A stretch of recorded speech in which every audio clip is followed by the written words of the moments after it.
Hey guys, Boston, Massachusetts is checking in. Yes! Anyways, guys, right? Enough of the shenanigans. Okay. I told y'all I had to make an announcement. Okay. And I'm ready to make the announcement because I have the green light. Go.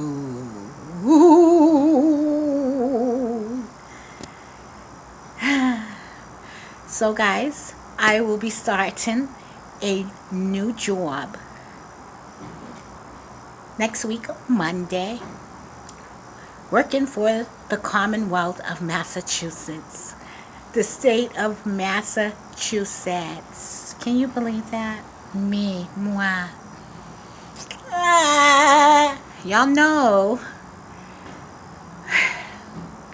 I have been out of work for 1 year, literally, like from my job at the supermarket as a cashier. But I've also turned down work, okay? Lots and lots and lots of jobs. Partially because of my moral belief, and also because of my condition. And, I felt at that time it was best for me. Which it was best for me, because I gotta live it. And, sometimes you have to practice standing still, not making moves, discipline. I was so anxious to say F it and throw in the towel. You understand what I'm saying?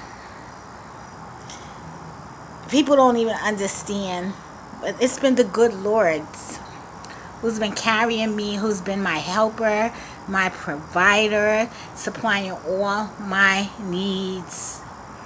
My income totally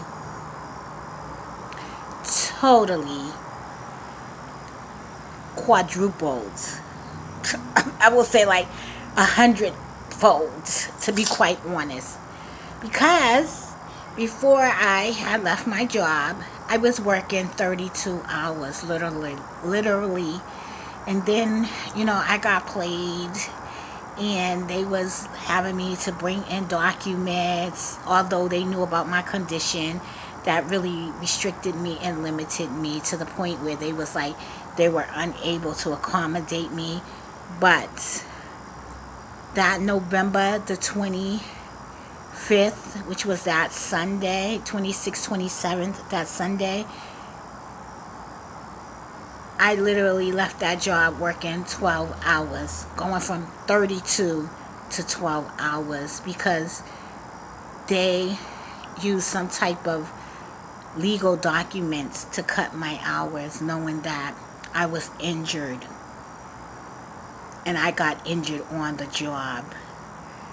And once I went from overnight and went back to cashiering, which I love. I love people. I love to be a cashier. I got 50 written compliments regarding my customer service skills. Okay, and that's just that they recorded and honored. I know it was more because people was telling me. But I was scared. I was nervous. I didn't know how things would play out. I didn't know if it would be so overwhelming for my daughter.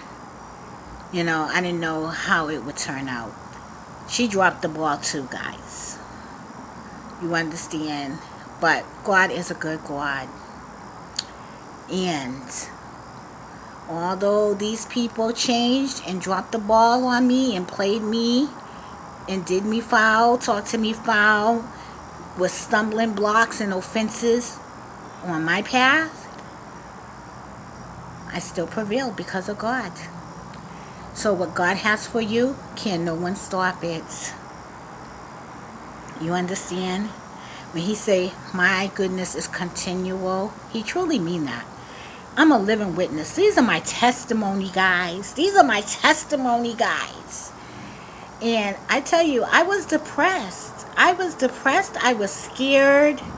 I was everything. You understand? I didn't have that support. I had those mean eyes looking at me, guys. I was like, ooh, I wasn't able to use my hands. I was in pain. I'm still in pain, unable to sleep. And at the end of the rainbow, there was a pot of gold.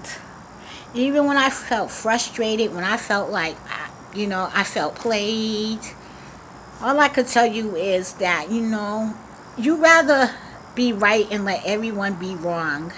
Because when you're righteous, you're afflicted and God will fight for you and you will come out a winner. You understand? I mean, like, people probably think it was because my daughter and my job that I am where I am. But I always knew it was because of God Yahweh. I am where I am in life, because there was a time when I lost everything, when there was a time when I had a voucher and I had people willing to pay first, last, and security, and they was turning it down, and that's money, guys, almost like 10 racks, okay, at least 5. But I always knew that, like, I'm not where I'm at because of man, because of my job, because of my daughter. I always knew I was where I was because of God. Because when I didn't have anything, and I mean nothing, I was penniless, I was laying on a couch. I tell you something, I was always praying, reading the scriptures, you understand? And that's what led me. That's what led me from point A to point B. And it was quite interesting because not having a direction, not having anyone to understand you, not having your relatives to support you and say, you know what, Ma, save your money and get on your feet. I never had that. So I know it wasn't man. It was truly God. That was that hope, that inspiration, that faith, that little mustard seed of faith, righteousness. That's what it was. I gotta be honest, because I've been straight ever since. And I've been out of work for almost a year and I haven't lost anything. And I tell you, this devil is poking at me because, things ain't right now on the home front. But I'm still believe. I still believe. I don't know, whatever I go through in this world and on this earth and on my journey, I just ask God to go through it with me, hold my hand, guide me, direct me, lead my steps, order my steps. You understand what I'm saying? Because you can't trust your son. I can't trust your son. She gonna mess up. She gonna err. You understand what I'm saying? She gonna say, you know what? I want apples and not oranges. God might say, go get the oranges, Yasana. And I'm like, nah, I want them apples. But those apples might not be the thing for Yasana. But, Yasana got to bump her head and get the apple because she wants it. Which doesn't make sense. So I learned to, as Jay-Z said, and I can't stand him, Jesus take the wheel. But Jesus take the wheel to my life. Drive me. Because you know what? I don't want to crash. I've been down that road before, guys. And I'm thankful. I'm thankful. I want to tell you one story before I end this recording. So when I was younger and I was in the streets, now this is like 20 something years ago. Okay. And I was in the streets. I was cutting up. I was risking. I was getting my hustle on. I was like, shit, I'm going to get this money. You understand? That's how I was. So, I was at the intersection of this crossroad. And I seen these guys that looked like they were Gothic preachers. And, I was like, I just acknowledged them, didn't turn back to doing my dirt. You understand? But they approached me and they was like, don't say nothing, just read this. So I took it and I read it, and it was a little like brochure. If you remember back in the days, they used to have a picture of Jesus Christ, and it said, Jesus saves. I said, and I threw the paper down, and I went on back to my sin. I was busy. That's the truth, though. I went on back to my sin, had to go get it. But when I got back to that starting point where I had started, okay, I seen buildings and I seen people, but I didn't see no faces on the people. And I know that sounds crazy, but that's what happened. That is my experience. I wasn't high, I wasn't drunk, and I wasn't, even if I wasn't putting it off on that. I was sober. What I saw scared me straight. It made me haul a cab and get the hell out of downtown Boston real quick, to never look back until 20-something years later. Could have been like 17 though, years later. But I was petrified to go downtown in that part. And I used to love getting up, running downtown, doing my dirt in the city of Boston. So now that, I'm in the lights and I understand a lot more, and I see, I think about this girl who died here, and she was like 23 years old, named Jazzy Correa. And I say, Lord, the Lord gave me a piece of paper that said Jesus saves. So he gave me an opportunity to everlasting life, to be saved. You understand? And he didn't give me over to death. I could have got in a car and never got out. I could have walked in a house and never walked out. So all praises to the Most High. I'm here to tell this story. Thank you, Lord. Thank you, Jesus. He seen something in me, favor. He showed me favor when I was out in them streets, for real. So now I understand tender mercies. Your loving kindness and your tender mercies. Because there was a young lady here. Her name was Jazzy Correa. She was 23 years old. She had a little baby girl. Her father and her, friends was like, she was missing. The news wasn't picking up the story until everybody started talking about it on Facebook within the Boston area. And that's when they picked up the story.